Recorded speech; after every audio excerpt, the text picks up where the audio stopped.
Hey YouTube, so this is the other guy coming to you today inside my garage. So today I have three knives. These are Hmong knives. So two have sheath and one does not. It's just wrapped in a piece of cardboard. So I'm going to show you a couple knives. This one, I've cleaned it. These knives belong to my sister-in-law, my wife's sister. I've also cleaned this one. There.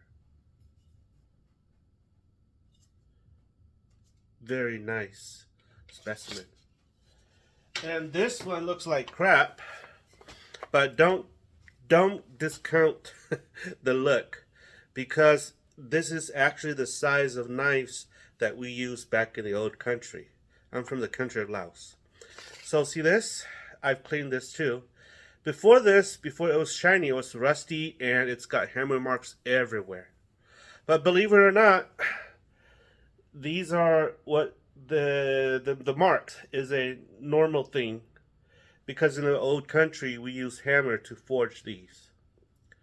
So little bit about these knives. We use this to make bamboo huts with. It's made from carbon steel. Some of the blacksmith, they use spring steels, leaf spring steels to make these, and so that's how it is. The shape here is a typical Hmong knife shape. This is how our knives usually comes looking, the shape. So I'll give you another sample, the one that I showed you earlier. Here, see. So this is sort of like a baby knife for medium chore. This is more for heavy duty, chopping bones, chopping trees, chopping bamboo, stuff like that. This is what we use. But we also use these for processing meat, butchering cows, butchering pigs, everything in the old country. Basically, these are our tools of the trade. So tonight, what I'm going to do, my sister-in-law wants me to temper all three of these knives to make the edge here harder. And I told her if I make these knives the edge harder, it might crack. So she goes, yeah, go ahead. So as you can see, this is a wooden handle, and it's got a half tang there.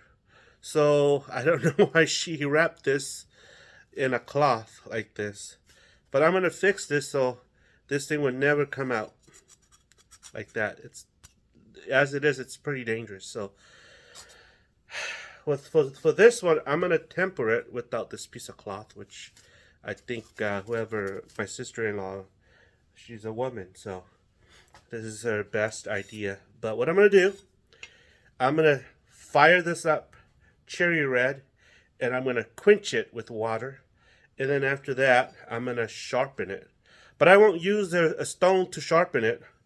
I'm gonna use a jig to sharpen it. I've already formed the blade to the way I like, and I'm just gonna use a jig to sharpen it. I'm not gonna do it the Hmong way, because the Hmong way I'm gonna be basically sharpening it like this. Here I'm gonna use the American jig, and we're just gonna jig the blade. Sorry for the long intro, but this is what it is. Let's go fire her up.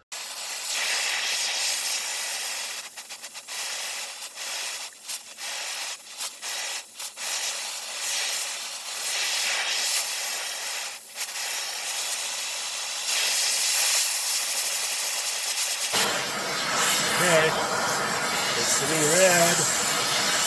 What I'm gonna do is I'm gonna dip it, push it in the water right now.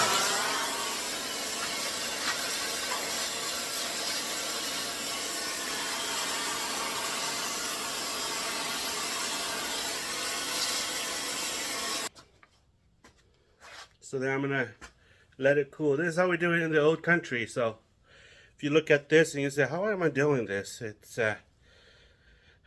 this is how we do it in the old country. And then now I'm gonna let it cool down by itself.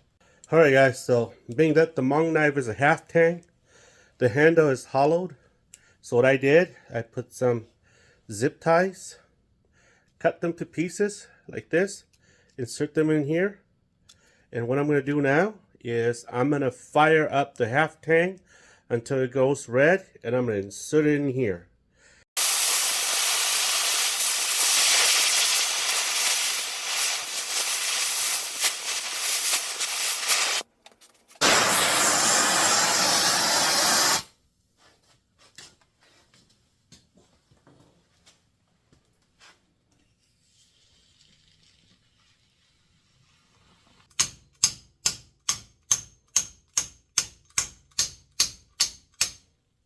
Okay guys, so what I've been doing is I've been sharpening this knife with my little Amazon jig.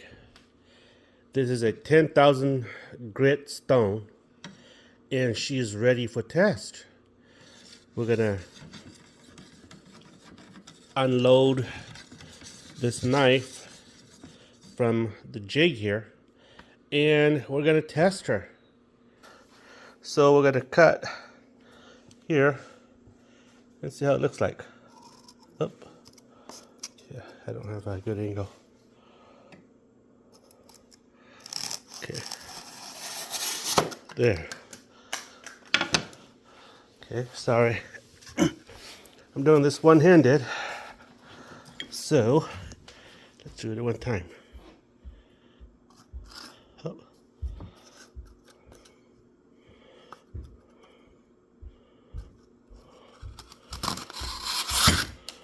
There.